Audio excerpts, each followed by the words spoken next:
Pakistan super league PSL এর দুইটা golden duck মারার পরে সাকিব আল হাসানের একটু হলো লজ্জা হয়েছে যে আর কোনো লিগে সাকিব আল হাসান নামটা লেখাবেন না।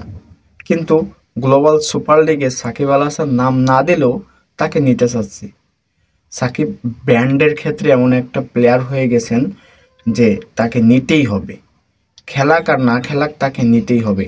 রংপুর রাইডার্স এবার চিন্তাভাবনা করে রেখেছে ওয়ার্ল্ড ক্লাস একটা ব্র্যান্ডের ক্রিকেটারকে দলে রাখবে, আর তার নাম ঘোষণা করে দিয়েছে সাকিবকে তারা দলে রাখতে চায়। অবশ্যই সবকটা ম্যাচেই তিনি খেলবেন, যেহেতু বাংলাদেশের একটা টিম গ্লোবাল সুপার লিগে অংশগ্রহণ করবে, সেখানে সাকিব আল হাসানকে প্রত্যেকটা ম্যাচে সুযোগ তারা দেবে। এটা কিন্তু নিশ্চিত করেছেন রংপুর রাইডার্সের মালিক।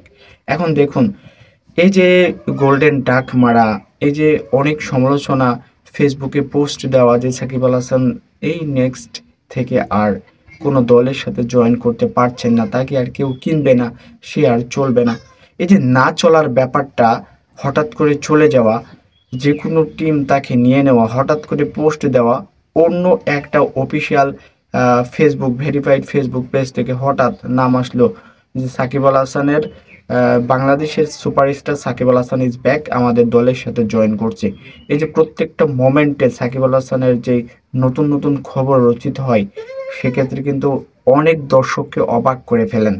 এবার গ্লোবাল সুপার লিগে সাকিব আল হাসান থাকছেন, আর সাকিব আল হাসানের ভক্তরা খেলা দেখার জন্য উদগ্রীব হয়ে থাকবে।